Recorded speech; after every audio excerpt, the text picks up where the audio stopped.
Family, नमस्ते, प्रणाम, जय माता दी, हर हर महादेव। कैसे हैं आप लोग? उम्मीद करते हैं कि आप लोग बहुत ही अच्छे होंगे, बहुत ही मस्त होंगे।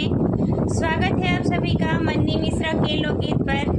मैं आप सबके बीच एक बहुत ही सुंदर, बहुत ही प्यारा लाचारी गीत लेकर के आई हूँ, तो प्लीज़ आप लोग सुनिएगा मेरे गीत को और फुल वॉच कीजिएगा। जैसा भी होगा कमेंट बॉक्स में ज़रूर बताइएगा और अपना प्यार दुलार आशीर्वाद छोटी सिस्टर को भी दीजिएगा।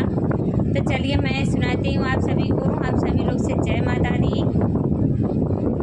हमार जियारा भौजी लागत नाही, हमार जियारा भौजी लागत नाही, हमार जियारा भौजी लागत नाही, ससुरे में सासु मोरी बोलाती नाही, ससुरे में सासु मोरी बोलाती नाही, हमार जियरा पापी मानत नाही, हमार जियरा पापी मानत नाही, हमार जियरा भौजी लागत नाही, हमार जियरा भौजी लागत नाही, ससुरे में जेठनी मोरी बोलाती नाही, ससुरे में